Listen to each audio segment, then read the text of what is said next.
ಪ್ರಾಣವಿಜ್ಞಾನದ ಮಾನತೋಸ್ಮಿ ಪ್ರಥಮೋ ಹನುಮಾನ್ ನಾಮ ದ್ವಿತೀಯೋ ಭೀಮಯೇವ ಚ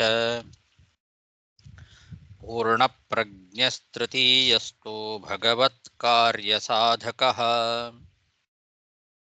ಬುದ್ಧಿರ್ಬಲಂ ಯಶೋಧೈರ್ಯಂ ನಿರ್ಭಯತ್ವಂ ಅರೋಗತಾ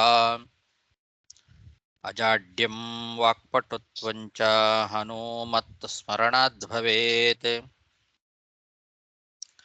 ಪೃಥ್ವೀಮಂಡಲಮಧ್ಯಸ್ಥಾಃ ಪೂರ್ಣಬೋಧಮತಾನುಗಾಃ ವೈಷ್ಣವಾ ವಿಷ್ಣುಹೃದಯಾಃ ತಾನ್ನಮಸ್ಯೆ ಗುರುನ್ ಮಮ ಜನ್ಮಾದ್ಯಸ್ಯ ಯತೋನ್ಮಯಾದಿತರತಶ್ಚಾರ್ಥೇಷ್ವಭಿಜ್ಞಸ್ವರಾಟ್ ತೇನೇ ಬ್ರಹ್ಮಹೃದಾಯ ಆದಿಕವಯೇ ಮುಹ್ಯಂತಿ ಯಂ ಸೂರಯಃ ತೇಜೋವಾರಿಮೃದಾಂ ಯಥಾ ವಿನಿಮಯೋ ಯತ್ರ ತ್ರಿಸರ್ಗೋ ಮೃಷಾ ಧಾಮ್ನಾ ಸ್ವೇನ ಸದಾ ನಿರಸ್ತಕುಹಕಂ ಸತ್ಯಂ ಪರಂ ಧೀಮಹಿ ಸೃಷ್ಟಿಸ್ಥಿತ್ಯಪ್ಯೇಹಾ ನಿಯತಿದೃಶಿತಮೋ ಬಂಧಮೋಕ್ಷಾಶ್ಚ ಯಸ್ಮಾದಸ್ಯ ಶ್ರೀಬ್ರಹ್ಮರುದ್ರಪ್ರಭೃತಿ ಸುರನರದ್ವೀಷಶತ್ರುತ್ಮಕಸ್ಯ ವಿಷ್ಣೋರ್ವ್ಯಸ್ತಾಃ ಸಮಸ್ತಾಃ ಸಕಲಗುಣನಿಧಿಃ ಸರ್ವದೋಷವ್ಯಪೇತಃ ಪೂರ್ಣಾನಂದೋ ವ್ಯಯೋ ಯೋ ಗುರುರಪಿ ಪರಮಃ ಚಿಂತಯೇತಂ ಮಹಾಂತಂ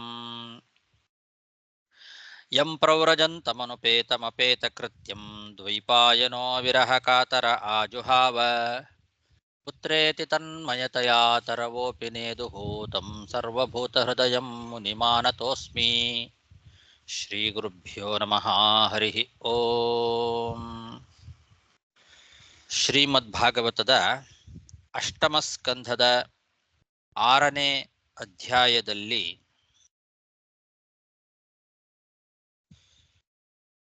ಇವತ್ತು 26ನೇ ಶ್ಲೋಕ. ಶ್ರೀ ಶುಕ ಉವಾಚ ಇತಿ ದೇವಾನ್ ಸಮಾದಿಶ್ಯ ಭಗವಾನ್ ಪುರುಷೋತ್ತಮಃ ತೇಷಾಮಂತರ್ದಧೇ ರಾಜನ್ ಸ್ವಚ್ಛಂದಗತಿರೀಶ್ವರಃ. ಶುಕಾಚಾರ್ಯರು ಪರೀಕ್ಷಿತ್ ರಾಜನನ್ನ ಕುರಿತು ತಮ್ಮ ಪ್ರವಚನವನ್ನು ಮುಂದುವರಿಸ್ತಾ ಹೇಳ್ತಾ ಇದ್ದಾರೆ.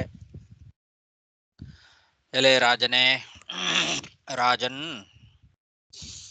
ಭಗವಾನ್ ಪುರುಷೋತ್ತಮ ಭಗವಂತ ಈವಾಗ ದೇವತೆಗಳಿಗೆಲ್ಲ ಕ್ಷೀರಸಮುದ್ರ ಮಥನ ಮಾಡ್ರಿ, ಆವಾಗ ಬಂದಂತಹ ಪದಾರ್ಥಗಳನ್ನು ಅಸುರರು ಏನೇನು ಕೇಳ್ತಾರೋ ಅದನ್ನೆಲ್ಲ ಅವ್ರಿಗೆ ಕೊಟ್ಟುಬಿಡ್ರಿ, ಅವ್ರ ಜೊತೆಗೆ ಸಂಧಿ ಮಾಡ್ಕೊಳ್ರಿ, ಕೋಪದಿಂದ ಕಾರ್ಯಸಿದ್ಧಿ ಆಗೋದಿಲ್ಲ, ಸಮಾಧಾನದಿಂದ ಕಾರ್ಯಸಿದ್ಧಿ ಆಗ್ತದೆ. ಹಾಗಾಗಿ ಅವ್ರ ಜೊತೆಗೆ ಯಾವತ್ತೂ ಕೋಪ ಮಾಡ್ಕೊಳ್ಬೇಡ್ರಿ.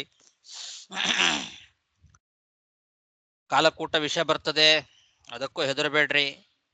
ಒಳ್ಳೊಳ್ಳೆ ವಸ್ತುಗಳು ಬರುತ್ತೆ, ಅದರ ಮೇಲೂ ಲೋಭ ಮಾಡಬೇಡಿ, ಕೋಪವನ್ನಂತೂ ಮಾಡಲೇಬೇಡಿ ಅಂತ ಹೀಗೆಲ್ಲ ಹೇಳಿ ಅಸುರರ ಜೊತೆಗೆ ಸಂಧಿ ಮಾಡಿಕೊಳ್ಳ್ರಿ, ಕ್ಷೀರ ಸಮುದ್ರ ಮಥನ ಮಾಡ್ರಿ, ನಿಮಗೆ ಬೇಕಾದ ಅಮೃತ ಸಿಗ್ತದೆ ಅಂತ ಇಷ್ಟು ಹೇಳಿ ಆದೇಶ ಮಾಡಿದ ಭಗವಂತ. ಆಮೇಲೆ ತನ್ನ ಇಚ್ಛೆಯಂತೆ ನಡಿತಕ್ಕಂಥವನು ಯಾವಾಗಲೂ ಆ ಭಗವಂತ ಸ್ವಚ್ಛಂದ ಗತಿ, ಅವನ ಇಚ್ಛೆ ಹೇಗೆ ಬರ್ತದೋ ಹಾಗೆ ನಡಿತಕ್ಕಂಥವನು. ಸ್ವಚ್ಛಂದ ಗತಿ ಅಂದ್ರೆ ಹಾಗರ್ಥ.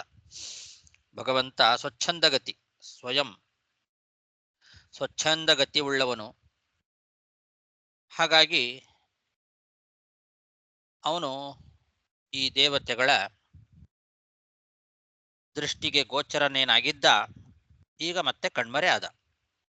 ತೇಷಾಂ ಅಂತರ್ದಧೇ, ಇಷ್ಟು ಹೇಳಿಬಿಟ್ಟು ಅಂತರ್ಧಾನವನ್ನು ಹೊಂದಿದ, ಅದೃಶ್ಯನಾದ ಅಂತರ್ಥ ದೇವತೆಗಳಿಗೆ.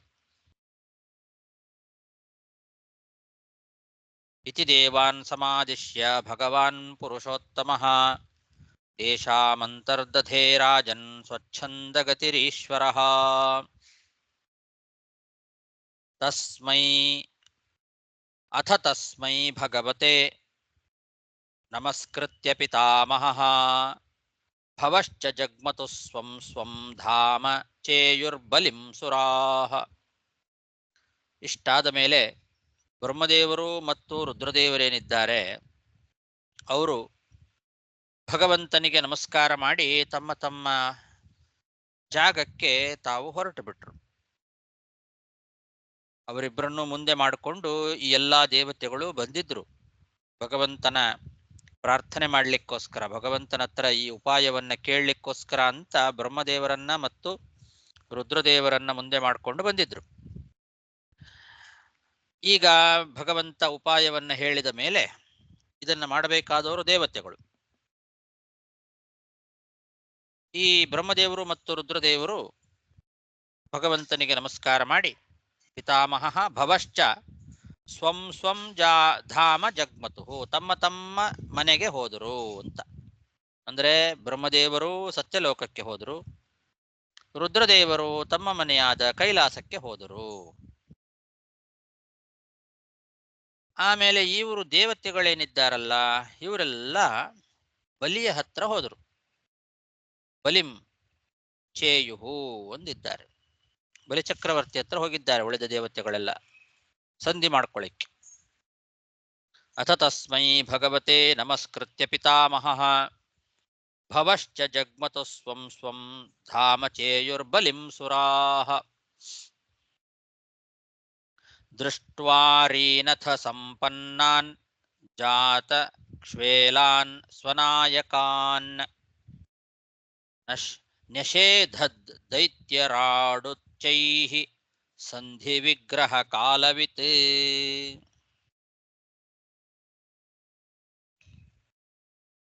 ದೇವತೆಗಳೆಲ್ಲ ಯಾವಾಗಲೂ ಅಸುರರಿಗೆ ಶತ್ರುಗಳೇ. ದೇವತೆಗಳು ಬಂದ್ರು ಅಂದ ಕೂಡಲೇ ಅವರು ಯುದ್ಧಕ್ಕೆ ಬರ್ತಾರೆ ಅಂತಾನೆ ಯಾವಾಗಲೂ ಅಂದ್ಕೊಂಡಿದ್ರು ಅಸುರರು. ಆದರೆ ಈಗ ಅವರು ಬರ್ತಾ ಇರೋದು ನೋಡಿದ್ರೆ ಯಾವ ಆಯುಧಗಳು ಕೈಯಲ್ಲಿಲ್ಲ, ಬರಿಗೈಯಲ್ಲಿ ಬರ್ತಾ ಇದ್ದಾರೆ. ಇದನ್ನ ನೋಡಿದ ದೈತ್ಯರಾಜನಾದ ಬಲಿ ನಮಗೆ ಶತ್ರುಗಳಾದರೂ ಕೂಡ ಯಾವ ಆಯುಧವೂ ಇಲ್ಲದೆ ಬಂದಿರೋದನ್ನ ನೋಡಿ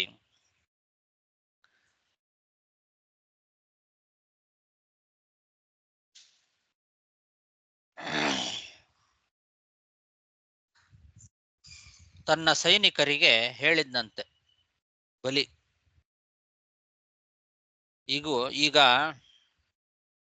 ಸಂಧಿ ಮಾಡುವ ಯೋಗ್ಯ ಕಾಲ ಬಂದಿದೆ ಅನ್ನೋದು ಗೊತ್ತಿತ್ತು ಅವನಿಗೆ, ಬಲಿಚಕ್ರವರ್ತಿಗೆ.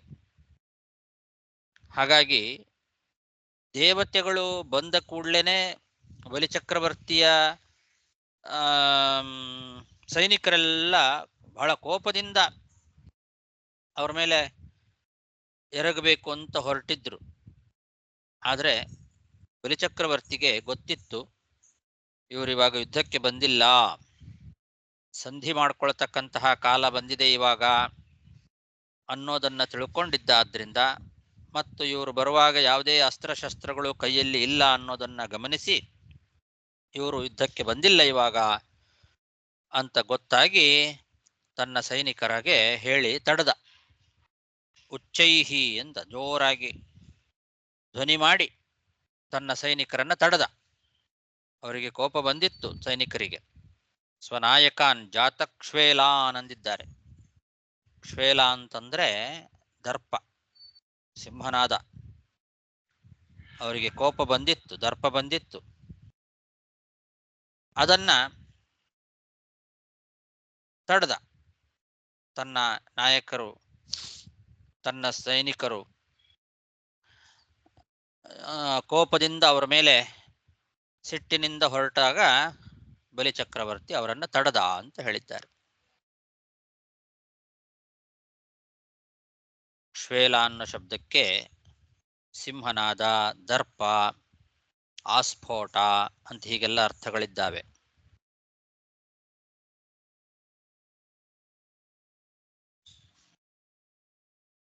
ಇವರು ಈ ಅಸುರರ ಕಡೆಯವರೆಲ್ಲ ಭಾರಿ ಸಿಂಹನಾದವನ್ನ ಮಾಡ್ತಾ ಕೋಪದಿಂದ ದರ್ಪದಿಂದ ಹೋಗಿದ್ರು ಅಂತ ಹಾಗೆ ಇಟ್ಟುಕೊಳ್ಬೇಕು.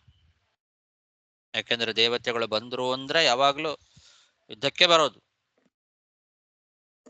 ಹಾಗೆ ಅಂತ ತಿಳ್ಕೊಂಡು ಅವರು ಹೊರಟಿದ್ರು. ಆದರೆ ಬಲಿಚಕ್ರವರ್ತಿಗೆ ಗೊತ್ತಿತ್ತು ಇವಾಗ ಅವರು ಯುದ್ಧಕ್ಕೆ ಬಂದಿಲ್ಲ. ಸಂಧಿ ವಿಗ್ರಹ ಕಾಲವಿತ್, ಸಂಧಿ ಕಾಲ ವಿಗ್ರಹ ಕಾಲ ಇದನ್ನ ತಿಳ್ಕೊಂಡಿರ್ತಕ್ಕಂಥವನು ಬಲಿಚಕ್ರವರ್ತಿ. ಹಾಗಾಗಿ ತನ್ನ ಸೇವಕರನ್ನ ಉಚ್ಚವಾದ ಧ್ವನಿಯಿಂದ ತಡದ. ದೃಷ್ಟ್ವಾರೀನಥ ಸಂಪನ್ನಾನ್ ಜಾತಕ್ಷ್ವೇಲಾನ್ ಸ್ವನಾಯಕಾನ್ ನಿಷೇಧದ್ದೈತ್ಯರುಡು ದೈತ್ಯರಾಡುಚ್ಚೈಃ ಸಂಧಿ ವಿಗ್ರಹ ಕಾಲವಿತ್. ಆಚಾರ್ಯ, ಹಾ, ಇಲ್ಲಿ ಬಲಿ ದೈತ್ಯ ದೈತ್ಯ ದೈತ್ಯ ರಾಜ ಅಂತ ಹೇಳಿದ್ರು ಕೂಡ ಹಾ, ಬಲಿ ಅವನು ನಿಜವಾಗಿ ನೋಡಿದ್ರೆ ಅವನು ಅಸುರ ಅಲ್ಲ ಅಲ್ವಾ? ಅವನು ಒಳ್ಳೆ ಜೀವನೇ ಅಲ್ವಾ? ಇಬ್ಬರಿದ್ದಾರೆ ಕಲಿಯೊಳಗೆ. ಬಲಿ ಒಳಗೆ ಒಬ್ಬ ಬಲಿ ಅಂತ ಅಸುರನೂ ಇದ್ದಾನೆ, ಇನ್ನೊಬ್ಬ ಸಾತ್ವಿಕನಾದ ಬಲಿಯೂ ಇದ್ದಾನೆ. ಜೀವದ್ವಯ ಸಮಾವೇಶ ಅಲ್ಲಿ. ಹಾಗಾಗಿ ಅಂದ್ರೆ ಆಚಾರ್ಯ, ಇವರು ಭಗವಂತ ಆಜ್ಞಾ ಪ್ರಕಾರ ದೇವರು ಅಸುರರ ಜೊತೆ ಬಂದು ಈ ಸಂಧಿ ವಿಗ್ರಹ ಅಂದ್ರೆ ಒಂದು ಫ್ರೆಂಡ್ಶಿಪ್ ಮಾಡಬೇಕು ಅಂತ ಹೇಳಿದ್ರು ಕೂಡ ಇಲ್ಲಿ ಜೀವದ್ವಯ ಇಲ್ಲಾದ್ರೆ ಬರೀ ಒಂದು ಕೆಟ್ಟ ಜೀವನೇ ಇದ್ರೆ ಆವಾಗ ಬಂದು ಈ ಸಂಧಿ ವಿಗ್ರಹ ಮಾಡ್ಲಿಕ್ಕೆ ಸಾಧ್ಯ ಆಗತ್ತೋ? ಆಗತ್ತೆ, ಆಗಬಾರ್ದು ಅಂತೇನಿಲ್ಲ, ಮಾಡಬಾರ್ದು ಅಂತೇನಿಲ್ಲ. ಅದೇ ಕಷ್ಟಕಾಲ ಬಂದಾಗ ಶತ್ರುಗಳ ಜೊತೆಯಲ್ಲೂ ಸಂಧಿ ಮಾಡ್ಕೊಳ್ಬೇಕು ಅಂತಾನೆ ಹೇಳಿದ್ದಾರಲ್ಲ. ಹಾಗಾಗಿ ಅದು ಕೆಲಸ ಆಗೋವರೆಗೆ ಮಾತ್ರ, ತಮ್ಮ ಕಾರ್ಯಸಿದ್ಧಿಗೋಸ್ಕರ ಸಂಧಿ ಮಾಡ್ಕೊಳ್ಬಹುದು. ಓಕೆ, ಬಟ್ ಇಲ್ಲಿ ಸ್ಪೆಷಲ್ ಕ್ಯಾಟಗರಿ ಬಂದು ಬಲಿ ಜೀವದ್ವಯದಕ್ಕೋಸ್ಕರ ಬಂದು ಹಾಗೇನು ಹೇಳಿಲ್ಲ, ಹಾಗೇನಿಲ್ಲ. ಓಕೆ ಓಕೆ, ಇದುವರೆಗೂ ಅವನನ್ನ ಶತ್ರುಗಳ ಜೊತೆಯಲ್ಲಿ ಸಂಧಿ ಮಾಡ್ಕೊಳ್ರಿ ಅಂತಾನೆ ಬಂದಿದೆ ಹೊರತು ಅವನು ಒಳ್ಳೆ ಜೀವ ಆದ್ರಿಂದ ಅನ್ನೋದು ಯಾವುದು ಇದುವರೆಗೂ ಅಂಥ ಸೂಚನೆಗಳೇನು ಬಂದಿಲ್ಲ. ಓಕೆ ಓಕೆ ಓಕೆ, ಅದೇ ಒಂದು ಅದನ್ನ ಇಟ್ಟುಕೊಳ್ಳೋ ಅವಶ್ಯಕತೆ ಏನಿಲ್ಲ, ಇದಕ್ಕೋಸ್ಕರ ಅದರ ಅವಶ್ಯಕತೆ ಇಲ್ಲ. ಅಸುರರು ಆ ಅಸುರರಿಗೆಲ್ಲ ಒಡೆಯ ಬಲಿ ಅವನ ಜೊತೆಗೆ ಸಂಧಿ ಮಾಡ್ಕೊಳ್ಳಿಕ್ಕೆ ಬಂದಿದ್ದಾರೆ ಅನ್ನೋದೇ ಇಟ್ಕೊಂಡ್ರೆ ಸಾಕು. ರಾಜನೀತಿನೇ ಅನ್ಸುತ್ತೆ. ಹೌದು, ರಾಜನೀತಿ. ಮತ್ತೇನು ಆಚಾರ್ಯ, ನಮ್ಮ ಬುಕ್ಕಲ್ಲಿ ದೃಷ್ಟ್ವಾ ಅರೀನಪ್ಯ ಸಂಯತ ತಾ ಅಂಜ ಜಾತ ಶೋಭಾನ್, ದೃಷ್ಟ್ವಾರೀನಪ್ಯ ಸಂಪನ್ನಾನ್ ಅಂತಿದೆ. ದೃಷ್ಟ್ವಾರೀನ್ ಅಥ ಸಂಪನ್ನಾನ್ ಅಂತ ನಾನು ಓದಿದೆ. ದೃಷ್ಟ್ವಾರೀನಪ್ಯ ಸಂಪನ್ನಾನ್ ಅಂತ ಪಾಠ ಇದೆ. ಜಾತ ಶೋಭಾನ್ ಅಂತದ, ನೀವು ಹೇಳಿದ್ದು ಜಾತಕ್ಷೇಲಾನ್ ಅಂತ ಹೇಳಿದೆ ನಾನು. ಜಾತಕ್ಷೋಭಾನ್ ಅಂತ ಕೂಡ ಪಾಠ ಇದೆ. ಎರಡು ಪಾಠ ಇದೆ, ಪಾಠಾಂತರ ಇದೆ. ಕ್ಷೋಭ ಅಂದ್ರು ಕ್ಷೇಲ ಅಂದ್ರು ಒಂದೇ ಅರ್ಥ ಬರ್ತದೆ.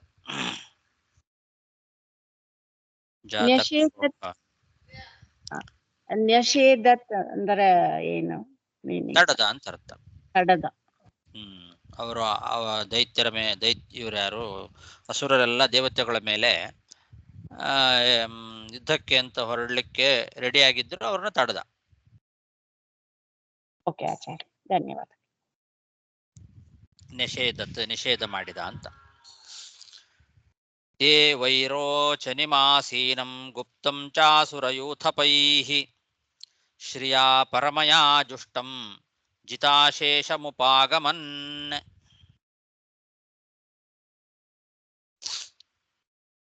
ವೈರೋಚನಿ ಅಂದ್ರೆ ಬಲಿಚಕ್ರವರ್ತಿ, ವಿರೋಚನನ ಮಗ. ಆದ್ರಿಂದ ಅವನನ್ನು ವೈರೋಚನಿ ಅಂತ ಕರೆದಿದ್ದಾರೆ. ಆ ವೈರೋಚನಿ ಅಂದ್ರೆ ಬಲಿಚಕ್ರವರ್ತಿ ಎಲ್ಲಾ ಲೋಕಗಳನ್ನು ಗೆದ್ದು ಸಿಂಹಾಸನದಲ್ಲಿ ಕೂತಿದ್ದ ಅವನು. ಶ್ರಿಯಾ ಪರಮಯಾಜುಷ್ಟಂ ಜಿತಾಶೇಷಂ ಅಂದಿದ್ದಾರೆ. ಅಶೇಷ ಎಲ್ಲರನ್ನೂ ಗೆದ್ದು ಬಿಟ್ಟಿದ್ದ, ದೇವತೆಗಳನ್ನೆಲ್ಲ ಗೆದ್ದು 3 ಲೋಕದ ಒಡೆಯನಾಗಿದ್ದ ಈಗ ಅವನು. ಅವನಲ್ಲಿ ಪರಮಯಾಶ್ರಿಯ ಅತುಳವಾದ ಸಂಪತ್ತಿತ್ತು, ಎಲ್ಲ ಅಸುರರಿಗೆ ಒಡೆಯ. ಹಾಗಾಗಿ ಆ ಎಲ್ಲ ಅಸುರರನ್ನ ರಕ್ಷಣೆ ಮಾಡಬೇಕು ಅಂತ ಸಿಂಹಾಸನದಲ್ಲಿ ಕೂತಿದ್ದ. ಎಲ್ಲ ಲೋಕಗಳನ್ನ ಗೆದ್ದು ಸಿಂಹಾಸನದಲ್ಲಿ ಕೂತಂತಹ ಆ ಬಲಿಚಕ್ರವರ್ತಿಯ ಹತ್ತಿರ ದೇವತೆಗಳೆಲ್ಲ ಬಂದರು.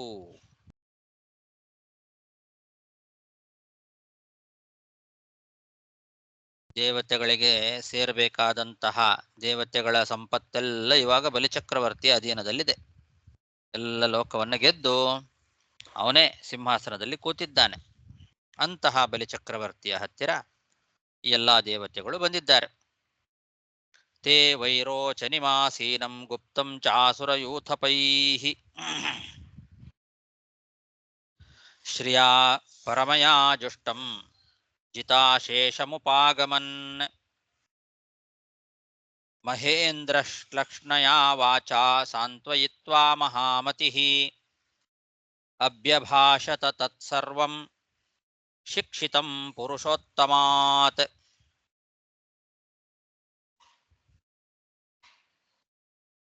ಈ ದೇವೇಂದ್ರ ಏನಿದ್ದಾನೆ ಅವನು ಕೂಡ ಮಹಾಬುದ್ಧಿವಂತ.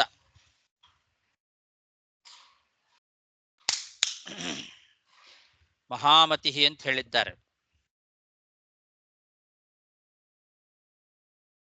ಮಹಾಬುದ್ಧಿವಂತನಾದಂತಹ ದೇವೇಂದ್ರ ಮಹೇಂದ್ರ ಒಳ್ಳೆ ರುಚಿಯಾದ ಮಾತಿನಿಂದ ಸಮಾಧಾನ ಮಾಡ್ತಾ ಬಲಿಚಕ್ರವರ್ತಿ ಹತ್ರ ಮಾತಾಡ್ತಾ ಇದ್ದಾನೆ. ಭಾರಿ ಪ್ರೀತಿ ಇರೋ ಹಾಗೆ ಒಳ್ಳೊಳ್ಳೆ ರುಚಿಕರವಾದ ಮಾತುಗಳನ್ನ ಬಲಿಚಕ್ರವರ್ತಿ ಜೊತೆಗೆ ಆಡ್ತಾ ಇದ್ದಾನೆ.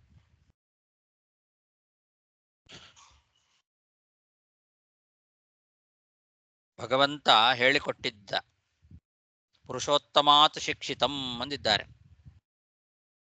ಕಪಟ ನಾಟಕ ಸೂತ್ರಧಾರ ಪುರುಷೋತ್ತಮ ಅವನು ಹೇಳಿಕೊಟ್ಟ ಹಾಗೆ ಎಲ್ಲ ಮಾತುಗಳನ್ನ, ರುಚಿಯಾದ ಮಾತುಗಳನ್ನ, ಸವಿಯಾದ ಮಾತಿನಿಂದ ಮಹೇಂದ್ರ ಅವನ ಜೊತೆಯಲ್ಲಿ ಮಾತಾಡ್ತಾ ಇದ್ದಾನೆ.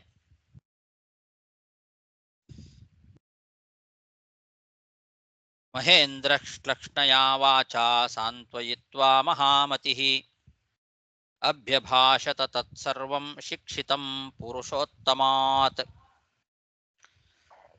ತೇನ್ವರೋಚಂತ ದೈತ್ಯಸ್ಯ ತತ್ರಾನ್ಯೇ ಯೇ ಸುರಾಧಿಪಾಃ ಶಂಬರೋರಿಷ್ಟನೇಮಿಶ್ಚ ಯೇ ಚ ತ್ರಿಪುರವಾಸಿನಃ.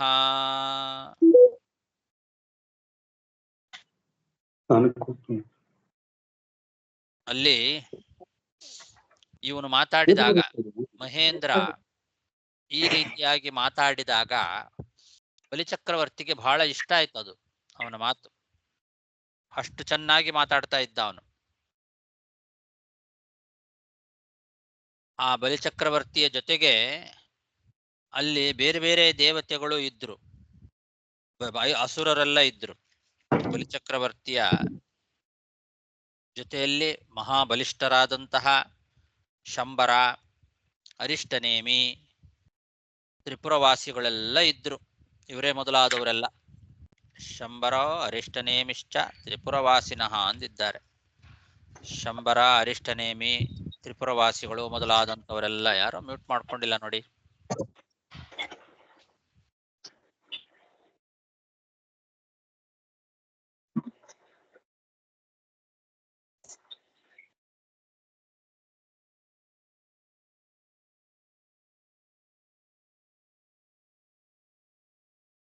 ಶಂಬರೋ ಅರಿಷ್ಟನೇಮಿ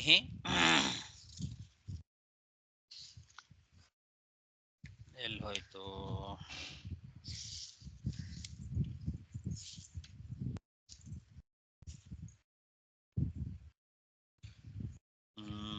ಒಂದು ನಿಮಿಷ.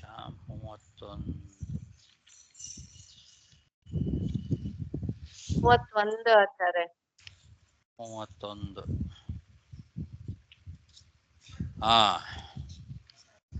ಶಂಬರ, ಅರಿಷ್ಟನೇಮಿ ಮತ್ತು ತ್ರಿಪುರವಾಸಿಗಳು ಮೊದಲಾದಂಥವರೆಲ್ಲ ಇದ್ರು. ಅವರಿಗೆಲ್ಲ ಇಷ್ಟ ಆಯ್ತು ಈ ದೇವೇಂದ್ರ ಆಡಿದ ಮಾತುಗಳು, ಅವರಿಗೂ ಇಷ್ಟ ಆಯ್ತು ಅಂತ ಹೇಳ್ತಾ ಇದ್ದಾರೆ.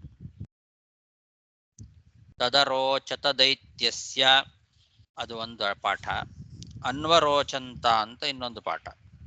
ತೇನ್ವರೋಚಂತ ದೈತ್ಯಸ್ಯ ತತ್ರಾನ್ಯೇ ಯೇ ಸುರಾಧಿಪಾಃ ಶಂಬರೋರಿಷ್ಟನೇಮಿಶ್ಚ ಯೇ ಚ ತ್ರಿಪುರವಾಸಿನಃ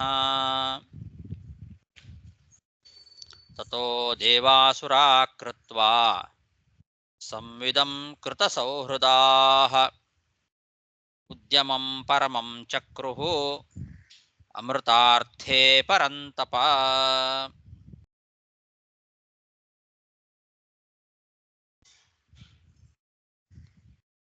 ಆಮೇಲೆ ದೇವತೆಗಳು ಮತ್ತು ಅಸುರರು ಪರಸ್ಪರವಾಗಿ ಸ್ನೇಹ ಮಾಡಿಕೊಂಡ್ರು.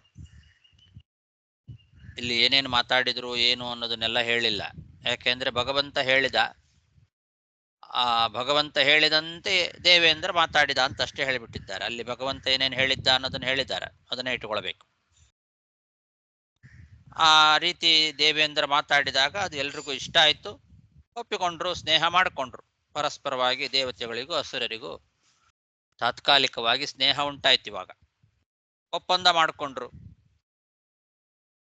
ಸರಿ, ಅಮೃತ ಪ್ರಾಪ್ತಿಗೋಸ್ಕರ ಕೆಲಸ ಪ್ರಾರಂಭ ಮಾಡೋಣ ಅಂತ ಇಬ್ರು ದೇವತೆಗಳು ಅಸುರರು ಇಬ್ರು ಕೂಡ ಅದಕ್ಕೋಸ್ಕರ ಪ್ರಯತ್ನ ಮಾಡಲಿಕ್ಕೆ ಪ್ರಾರಂಭ ಮಾಡಿದರು.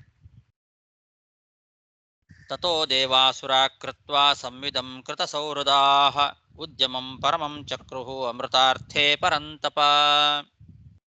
ತತಸ್ತೆ ಮಂದರಗಿರಿಂ ಓಜಸೋತ್ಪಾಟ್ಯ ದುರ್ಮದಾಃ ನದಂತ ಉದಧಿಂ ನಿನ್ಯುಃ ಶಕ್ತಾ ಪರಿಘಬಾಹವಃ. ಆಮೇಲೆ ಭಗವಂತ ಹೇಳಿದ ಹಾಗೆ ಮಂದರ ಪರ್ವತವನ್ನ ತಗೊಂಡು ಬಂದು ಕ್ಷೀರ ಸಮುದ್ರದಲ್ಲಿ ಇಡಬೇಕು. ಆದರೆ ಆ ಮಂದರ ಪರ್ವತಕ್ಕೆ ರುದ್ರದೇವರ ವರಬಲ ಇತ್ತು. ಹಾಗಾಗಿ ಅದನ್ನ ಯಾರೂ ಕೂಡ ಎತ್ತಲಿಕ್ಕೆ ಸಾಧ್ಯ ಆಗಲಿಲ್ಲ. ಅದನ್ನ ಎತ್ತಿ ತಗೊಂಡು ಬಂದು ಇಲ್ಲಿ ಇಡಬೇಕು. ಇದು ಹೇಗೆ ಸಾಧ್ಯ? ಅದನ್ನ ಮಾಡೋದು ಬಹಳ ಕಷ್ಟ ಇದೆ. ಅದನ್ನು ಎತ್ಕೊಳ್ಳಿಕ್ಕೆ ಸಾಧ್ಯ ಇಲ್ಲ. ದೇವತೆಗಳು, ದಾನವರು ಎಲ್ಲ ಭಾರಿ ಜೋರಾಗಿ ಸಿಂಹನಾದವನ್ನ ಮಾಡ್ತಾ, ಪರಿಘಾಯುಧದಂತೆ ಅವರ ತೋಳುಗಳಿತ್ತಂತೆ. ಪರಿಘ ಬಾಹವಹ ಅಂದಿದ್ದಾರೆ. ಅವರ ಬಾಹುಗಳು ಪರಿಘ ಎಂಬಂತಹ ಆಯುಧದಂತೆ ಇತ್ತು. ಭಾರಿ ಶಕ್ತಿಶಾಲಿಗಳು, ಬಲದಿಂದ ಕೊಬ್ಬಿಬಿಟ್ಟಿದ್ರು. ಅಂತಹ ದೇವತೆಗಳು ಮತ್ತು ದಾನವರಿಬ್ರು ಹಾಗೆ. ಅಂಥವರು ಸೇರಿ ಸಿಂಹನಾದ ಮಾಡ್ತಾ ಆ ಮಂದರ ಪರ್ವತವನ್ನ ಅನಾಯಾಸವಾಗಿ ಎತ್ತುಕೊಂಡು ಬಂದು ಕ್ಷೀರ ಸಮುದ್ರದ ಹತ್ರ ಒಯ್ದರು ಅಂತ ಇಲ್ಲಿ ಹೇಳಿದ್ದಾರೆ.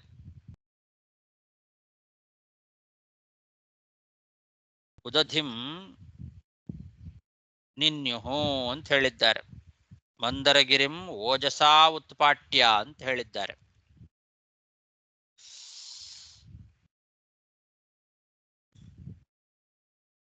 ನದಂತಹ ಅಂದ್ರೆ ಸಿಂಹನಾದವನ್ನ ಮಾಡ್ತಾ ಎತ್ತುಕೊಂಡು ಬಂದಿದ್ದಾರೆ. ತಮ್ಮ ಪರಾಕ್ರಮದಿಂದ ಅದನ್ನು ಎತ್ತುಕೊಂಡು ತಗೊಂಡು ಬಂದು ಕ್ಷೀರ ಸಮುದ್ರದಲ್ಲಿ ಹಾಕಿದರು ಅಂತ ಇಷ್ಟು ಇಲ್ಲಿ ಹೇಳಿದ್ದಾರೆ. ಆದರೆ ನಿಜವಾಗಲೂ ಅದಕ್ಕೆ ರುದ್ರದೇವರ ವರ ಇದ್ದದ್ದರಿಂದ ಅದನ್ನು ಯಾರಿಗೂ ಎತ್ತಲಿಕ್ಕೆ ಆಗಿರಲಿಲ್ಲ. ಅದನ್ನು ಎತ್ತೋ ಶಕ್ತಿ ದೇವತೆಗಳಿಗೂ ಇರಲಿಲ್ಲ, ಅಸುರರಿಗೂ ಇರಲಿಲ್ಲ. ಅದಕ್ಕೆ ಪುನಃ ದೇವತೆಗಳೆಲ್ಲ ಹೋಗಿ ಪ್ರಾರ್ಥನೆ ಮಾಡ್ಕೊಳ್ತಾರೆ ಬ್ರಹ್ಮದೇವರ ಹತ್ರ. ಬ್ರಹ್ಮದೇವರು ಹೋಗಿ ಭಗವಂತನ ಪ್ರಾರ್ಥನೆ ಮಾಡಿಕೊಂಡಾಗ ಭಗವಂತನೇ ಅದನ್ನು ಅನಾಯಾಸವಾಗಿ ಕಿತ್ತು ಆ ಮಂದರ ಪರ್ವತವನ್ನ ಎತ್ತಿ ಗರುಡ ದೇವರ ಹೆಗಲ ಮೇಲೆ ಇಡ್ತಾನೆ. ಇವರಿಗೆ ಯಾರಿಗೂ ಅದನ್ನು ಎತ್ತುಕೊಳ್ಳಿಕ್ಕೆ ಸಾಧ್ಯ ಆಗೋದಿಲ್ಲ. ಅದನ್ನು ಆಚಾರ್ಯ ನಿರ್ಣಯದಲ್ಲಿ ಹೇಳಿದ್ದಾರೆ. ಅದನ್ನು ಇಟ್ಕೊಳ್ಬೇಕು. ದೇವತೆಗಳಿಗೆ ಅದನ್ನು ಎತ್ತಲಿಕ್ಕಾಗಿಲ್ಲ. ಗರುಡನ ಹೆಗಲಿನ ಮೇಲೆ ಭಗವಂತನೇ ಅದನ್ನ ಎತ್ತಿ ಇಟ್ಟ. ಗರುಡ ಅನಾಯಾಸವಾಗಿ ತಗೊಂಡು ಬಂದ. ಕ್ಷೀರ ಸಮುದ್ರದ ಕಡೆಗೆ ಆರಾಮವಾಗಿ ಹಾರ್ತಾ ಗರುಡ ಆ ಮಂದರ ಪರ್ವತವನ್ನು ಎತ್ತುಕೊಂಡು ಬಂದದ್ದು. ಅದು ಎತ್ತುಕೊಂಡು ಬರುವಾಗ ದೇವತೆಗಳಿಗೆ ಮತ್ತು ಅಸುರರಿಗೆ ಇವನಿಷ್ಟು ಆರಾಮವಾಗಿ ಎತ್ಕೊಂಡು ಹೋಗ್ತಾ ಇದ್ದಾನಲ್ಲ, ನಮಗೆ ಯಾಕೆ ಅದನ್ನು ಎತ್ತಲಿಕ್ಕಾಗಲಿಲ್ಲ ನೋಡೋಣ ಅಂತ ಮಧ್ಯದಲ್ಲೇನೆ ನಾವು ಪರೀಕ್ಷೆ ಮಾಡ್ತೇವೆ, ಸ್ವಲ್ಪ ಇಳಿಸು, ನಮಗೆ ಯಾಕೆ ಆಗೋದಿಲ್ಲ, ನಾವು ಎತ್ಕೊಳ್ತೇವೆ ಅಂತ ಮಧ್ಯದಲ್ಲಿ ನಿಲ್ಲಿಸ್ತಾರೆ. ಗರುಡನನ್ನ ನಿಲ್ಲಿಸಿ ಆ ಗರುಡನ ಹೆಗಲಿನಿಂದ ಬೆಟ್ಟವನ್ನ ತಾವು ಎತ್ಕೊಳ್ತಾರೆ. ಎತ್ಕೊಳ್ಳಿಕ್ ಹೋದ್ರೆ ಆ ಪರ್ವತ ಬಂದು ಅವ್ರ ಮೈ ಮೇಲೆಲ್ಲ ಬಿದ್ದು ಪುಡಿ ಪುಡಿ ಆಗಿಬಿಡ್ತಾರೆ ಅಂತಿದೆ. ಇದನ್ನ ಭಾಗವತಲ್ಲಿ ಹೇಳಿಲ್ಲ, ಮಹಾಭಾರತದಲ್ಲಿ ಇದರ ಬಗ್ಗೆ ವಿವರಣೆ ಇದೆ. ಮಹಾಭಾರತದಲ್ಲಿ ಏನಿದೆ, ಗರುಡನ ಹೆಗಲಿನಿಂದ ತಾವು ಪರೀಕ್ಷೆ ಮಾಡ್ಲಿಕ್ಕೋಸ್ಕರ ಆ ಬೆಟ್ಟವನ್ನ ತಾವು ಎತ್ತುಕೊಂಡು ಆಮೇಲೆ ಕ್ಷೀರ ಸಮುದ್ರದ ಕಡೆಗೆ ಒಯ್ದರು ಅಂತಿದೆ. ಇದು ಭಾಗವತಲ್ಲಿಲ್ಲ, ಮಹಾಭಾರತದಲ್ಲಿ ಅದನ್ನು ಹೇಳಿದ್ದಾರೆ.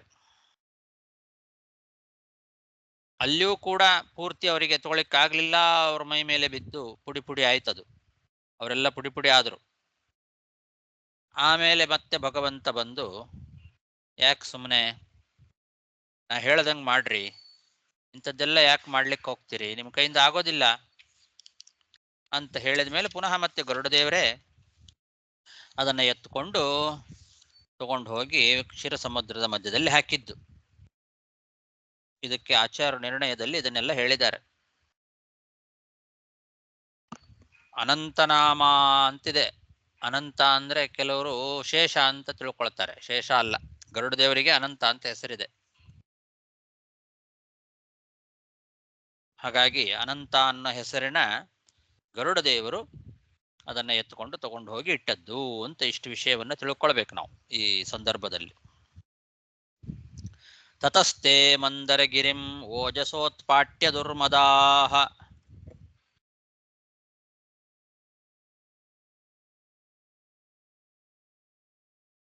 ನದಂತ ಉದಧಿಂ ನಿನ್ಯುಃ ಶಕ್ತಾ ಪರಿಘಬಾಹವಃ ದೂರಭಾರೋದ್ವಹ ಶ್ರಾಂತಾಃ ಶಕ್ರವೈರೋಚನಾದಯಃ ಅಪಾರಯಂತಸ್ತಂ ವೋಢುಂ ವಿವಶಾ ವಿಜಹುಪಥಿ. ನೋಡಿ, ಇಲ್ಲಿ ಮುಂದೆ ಹೇಳ್ತಾರೆ, ಸ್ವಲ್ಪ ದೂರದವರೆಗೆ ಅವರು ಎತ್ಕೊಂಡು ಹೋಗೋದ್ರಲ್ಲೇ ಅವರಿಗೆ ಆ ಭಾರವನ್ನ ಹೊರಲಿಕ್ಕಾಗದೆ ಇಂದ್ರ, ಬಲಿ ಮೊದಲಾದವರೆಲ್ಲ ಸೋತು ಬಿಟ್ರು. ಆ ಮಂದರ ಪರ್ವತವನ್ನ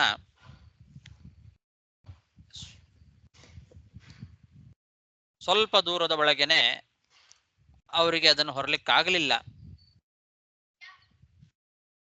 ಅದನ್ನು ಹೊರಲಿಕ್ಕಾಗದೆ ದಾರಿಯೊಳಗೇನೆ ಅವರು ಸೋತರು, ಪರವಶರಾಗಿ ಬೆಟ್ಟವನ್ನ ಕೆಳಗೆ ಬಿಟ್ಟುಬಿಟ್ರು. ದೂರಭಾರೋದ್ವಹ ಶ್ರಾಂತಾಃ ಶಕ್ರವೈರೋಚನಾದಯಃ ಅಪಾರಯಂತಸ್ತಂ ವೋಢುಂ ವಿವಶಾ ವಿಜಹುಪಥಿ ನಿಪತನ್ ಸ ಗಿರಿಸ್ತತ್ರ ಬಹೂನಮರದಾನವಾನ್ ಚೂರ್ಣಯಾಮಾಸ ಮಹತಾ ಭಾರೇಣ ಕನಕಾಚಲಃ. ಅದು ಮಂದರ ಪರ್ವತ ಕನಕಾಚಲ, ಬಂಗಾರದ ಪರ್ವತ, ಭಾರಿ ಭಾರ. ರುದ್ರದೇವರ ವರ ಬೇರೆ ಇತ್ತದಕ್ಕೆ, ಹಾಗಾಗಿ ಆ ಮಂದರ ಪರ್ವತದ ಕೆಳಗೆ ಇವರೆಲ್ಲ ಸಿಕ್ಕಾಕೊಂಡು ಬಿಟ್ರು. ಅದು ಬಂದು ಮೈ ಮೇಲೆ ಬೀಳ್ತಾ ಇದೆ, ಮಹಾಭಾರ. ಹಾಗಾಗಿ ಎಲ್ಲ ದೇವತೆಗಳನ್ನ, ದಾನವರನ್ನೆಲ್ಲ ಪುಡಿ ಮಾಡಿಬಿಡ್ತು. ನಿಪತನ್ ಸ ಗಿರಿಸ್ತತ್ರ ಬಹೂನ್ ಅಮರ ದಾನವಾನ್ ಚೂರ್ಣಯಾಮಾಸ ಮಹತಾ ಭಾರೇಣ ಕನಕಾಚಲಃ ತಾಂಸ್ತಥಾ ಭಗ್ನಮನಸೋ ಭಗ್ನಬಾಹೂರುಕಂಧರಾನ್ ವಿಜ್ಞಾಯ ಭಗವಾಂಸ್ತತ್ರ ಬಭೂವ ಗರುಡಧ್ವಜಃ. ಹೀಗೆ ದೇವತೆಗಳು ಮತ್ತು ದಾನವರು ಆ ಪರ್ವತದ ಅಡಿಯಲ್ಲಿ ಸಿಕ್ಕಾಕೊಂಡು ಪುಡಿ ಆದದ್ದನ್ನು ನೋಡಿ ಅವರ ತೋಳು, ತೊಡೆ, ಕುತ್ತಿಗೆ ಎಲ್ಲ ಮುರಿದು ಹತಾಶರಾಗಿ ಬಿಟ್ಟಿದ್ರು. ಭಗ್ನ ಬಾಹು ಊರು ಕಂಧರ ಆನಂದಿದ್ದಾರೆ. ಅವರ ಬಾಹುಗಳು, ತೊಡೆ, ಕಂಧರ ಅಂದ್ರೆ ಕುತ್ತಿಗೆ ಎಲ್ಲ ಮುರಿದೋಗ್ಬಿಟ್ಟಿತ್ತು. ಆ ಪರ್ವತ ಬಂದು ಬಿದ್ದು ಅದರ ಕೆಳಗೆ ಪುಡಿ ಪುಡಿಯಾಗಿ ಬಿಟ್ಟಿದ್ದಾರೆ, ಹತಾಶರಾಗಿ ಬಿಟ್ಟಿದ್ದಾರೆ, ಭಗ್ನ ಮನಸಃ. ಅದನ್ನ ತಿಳಿದು ಭಗವಂತ ಗರುಡಧ್ವಜ ಅಲ್ಲಿ ಬಂದು ಪ್ರಾದುರ್ಭವಿಸಿದ. ತಾಂಸ್ತಥಾ ಭಗ್ನ ಮನಸೋ ಭಗ್ನ ಬಾಹೂರು ಕಂಧರಾನ್ ವಿಜ್ಞಾಯ ಭಗವಾಂಸ್ತತ್ರ ಬಭೂವ ಗರುಡಧ್ವಜ.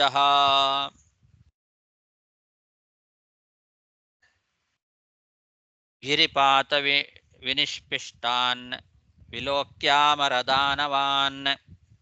ಈಕ್ಷಯಾ ಜೀವಯಾಮಾಸ ನಿರ್ಜರಾನ್ ನಿರ್ವೃಣಾನ್ ಯಥಾ. ಆ ಬೆಟ್ಟವನ್ನ ಮೈಮೇಲೆ ಹಾಕ್ಕೊಂಡು ಪುಡಿ ಪುಡಿಯಾಗಿದ್ದಂತಹ ದಾನವರನ್ನ, ದೇವತೆಗಳನ್ನ ಭಗವಂತ ತನ್ನ ಅಮೃತ ಕಟಾಕ್ಷದಿಂದ ನೋಡಿ ಬದುಕಿಸಿದ. ಆ ಭಗವಂತನ ಅಮೃತಮಯವಾದ ಕಟಾಕ್ಷ ಅಷ್ಟೇ. ಅವರನ್ನ ಒಂದು ಸಲ ನೋಡಿದ್ರಿಂದಲೇನೆ ಅವರೆಲ್ಲ ಬದುಕಿದ್ರು. ಗಿರಿಪಾತ ವಿನಿಷ್ಪಿಷ್ಟಾನ್ ವಿಲೋಕ್ಯ ಅಂದಿದ್ದಾರೆ. ಆ ಬೆಟ್ಟ ಮೈ ಮೇಲೆ ಬಿದ್ದು ಎಲ್ಲ ಮುರ್ಕೊಂಡಿರ್ತಂತಹ ದೇವತೆಗಳನ್ನ ಒಂದು ಸಲ ಕರುಣಾಮಯವಾದ ದೃಷ್ಟಿಯಿಂದ ಭಗವಂತ ನೋಡಿದ್ದಕ್ಕೇನೆ ಅವರೆಲ್ಲ ಮತ್ತೆ ಬದುಕಿ ಉಳಿದ್ರು. ಮತ್ತೆ ಹಿಂದಿನಂತೆ ಅವರಿಗೆ ಗಾಯಗಳೆಲ್ಲ ಉಪಶಮನ ಆಯಿತು. ಯಾವುದೇ ರೀತಿಯಾದ ಗಾಯಗಳು ಇರಲಿಲ್ಲ. ನಿರ್ಜರಾನ್ ನಿರ್ವ್ರಣಾನ್ ಅಂದಿದ್ದಾರೆ. ಇಲ್ಲಿ ಹೇಳುವಾಗ ಈ ಯಥಾ ಈಕ್ಷಯ ಜೀವಯಾಮಾಸ, ಕೇವಲ ಕಣ್ಣೋಟದಿಂದಲೇನೆ ಅವರನ್ನೆಲ್ಲ ಬದುಕಿಸಿದ. ಹಿಂದಿನಂತೆನೆ ಅಂತ ಯಥಾ ಅಂದಿದ್ದಾರೆ. ಹಿಂದೆ ಯಾವಾಗ ಹಿಂಗಾಗಿತ್ತು? ಅಶ್ವತ್ಥಾಮ ಬ್ರಹ್ಮಾಸ್ತ್ರದಿಂದ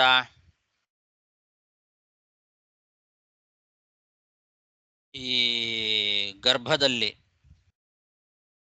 ತಾಯಿಯ ಗರ್ಭದಲ್ಲಿ ಇದ್ದಂತಹ ಪರೀಕ್ಷಿತನಿಗೆ ಬ್ರಹ್ಮಾಸ್ತ್ರ ಪ್ರಯೋಗ ಮಾಡಿದಾಗ ಸತ್ತು ಬದುಕಿದ್ನಲ್ಲ, ಅಲ್ಲಿ ಬದುಕಿಸಿದವನು ಭಗವಂತ.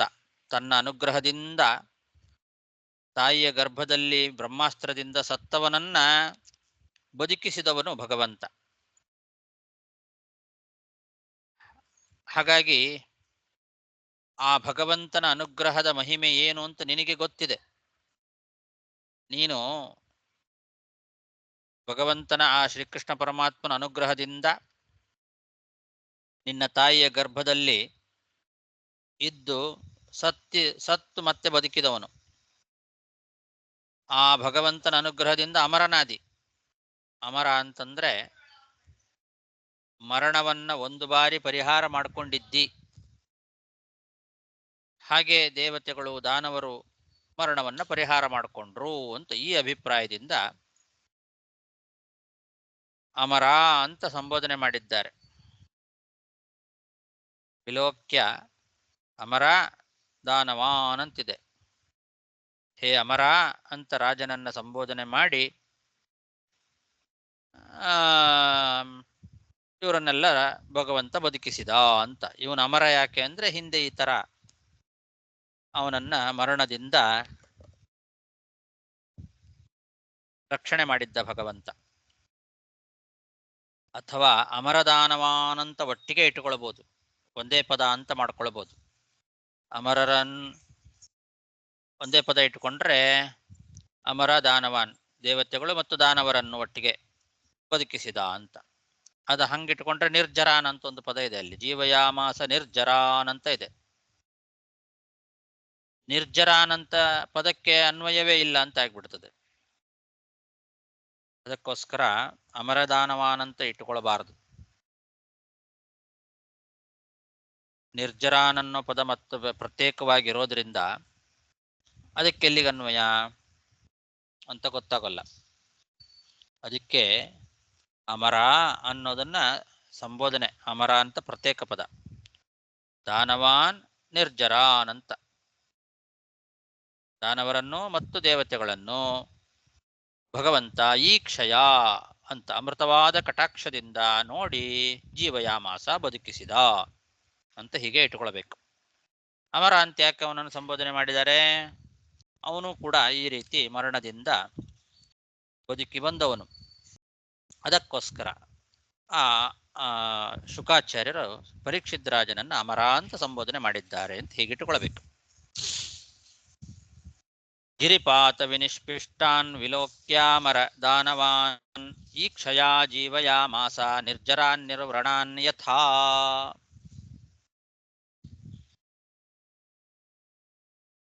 ಸಾಕು, ಅಲ್ಲಿಗೆ 37 ಶ್ಲೋಕ ಆಯಿತು. ಶ್ರೀಕೃಷ್ಣಾರ್ಪಣಮಸ್ತು. ನಮಸ್ಕಾರ ಗುರುಗಳೇ. ಆಚಾರ್ಯ, ಈ ಶ್ಲೋಕ, ಈ ಕಸಿ ಶ್ಲೋಕ ನಾವು ಬಂದು ದೇವ್ರ ಪೂಜೆ ಮಾಡ್ತೀವಿ, ನಾವು ಬಂದು ದೇವ್ರನ್ನ ಎಬ್ಬುಸಾದ್ಲ ಆಯದಾಭ್ಯಾಂ ವಿಶಾಲಾಭ್ಯಾಂ ಶೀತಲಾಭ್ಯಾಂ ಕೃಪಾನಿದೆ ಕರುಣಾಮೃತ ಪೂರ್ಣಾಭ್ಯಾಂ ಲೋಚನಾಭ್ಯಾಂ ವಿಲೋಕಯ. ಹೌದು, ಅದಕ್ಕೆ ಇದಕ್ಕೆ ಅನ್ವಯ ಮಾಡಿಕೊಂಡಲ್ಲ ನಾವು. ಕರುಣಾರಸ ಅದು ಯಾವಾಗಲೂ ನಾವು ಭಗವಂತನನ್ನ ಕರುಣಾರಸ ಪೂರ್ಣವಾದ ನಿನ್ನ ನೋಟದಿಂದ ನಮ್ಮನ್ನ ನೋಡು ಅಂತ ಪ್ರಾರ್ಥನೆ ಮಾಡ್ಕೊಳ್ಳೋದು. ಭಗವಂತ ಕಾರುಣ್ಯದಿಂದ ತನ್ನ ನೋಟವನ್ನ ನಮ್ಮ ಮೇಲೆ ಬೀರಿದ ಅಂದ್ರೆ ನಾವು ಎಲ್ಲ ರೀತಿಯಾದ ರೋಗಗಳಿಂದ ಪರಿಹಾರ ಮಾಡಿಕೊಂಡು ನಮ್ಮಲ್ಲಿ ಶಕ್ತಿ ಬರ್ತದೆ ಅಂತ ಅದು ಯಾವಾಗಲೂ ಇದ್ದದ್ದೇ. ಅದು ಭಗವಂತನ ಇಚ್ಛಾ. ಅವನು ಈಗ ಅವರನ್ನ ಬದುಕಿಸ್ಬೇಕು ಅಂತ ಇಚ್ಛೆ ಮಾಡಿ ನೋಡಿದ್ದಾನೆ, ಹಾಗಾಗಿ ಬದುಕಿದ್ದಾರೆ. ಸೊ ಈ ಶ್ಲೋಕ ಎಲ್ಲಿ ಬರ್ತಾ ಇದು ಈ ತರ? ಈ ಶ್ಲೋಕ ಆಯತಾಭ್ಯಾಂ ವಿಶಾಲಾಭ್ಯಾಂ ಅನ್ನೋ ಶ್ಲೋಕನ ನೋಡ್ಬೇಕ್ರಿ. ಒಂದು ಕರುಣಾಮೃತ ಲೋಚನ ಬಂದು ಹಂಗೆ ಇದೆ ಎಂಬುದು ಇಲ್ಲಿ ಕೂಡ ಅದೇ ನೋಡ್ತಾರೆ, ಎಲ್ಲರಿಗೂ ಇದು ಬರ್ತಲ್ಲ. ಕರೆಕ್ಟ್. ಆಚಾರ್ಯ, ಈ 35ನೇ ಪದ್ಯದಲ್ಲಿ ನಿರ್ಜರ ಅನ್ನೋದು ಎಲ್ಲಿ ಬಂದಿದೆ? ಇದ್ರೊಳಗೆ ನಮ್ದ್ರೊಳಗೆ ಇವಾಗ ಹೇಳಿದ್ದ ಹಾ, ಎರಡನೇ ಲೈನಲ್ಲಿ ಇದೆ ಅಲ್ಲ. ನಿಪತನ್ಸ ಅದು ಎಲ್ಲಿದೆ? 6 35ನೇ ಪದ್ಯ ಅಲ್ವಾ ಈಗ ಮಾಡಿದ್ದು? 35ರಲ್ಲಿ ಹೇಳಿದ್ದು 37. ಈ ಕ್ಷಯ ಜೀವಯಾಮಾಸ ನಿರ್ಜರಾನ್ ನಿವ್ರಣಾನ್ ಯಥಾ. ಸರಿ ಸರಿ, ಓಕೆ.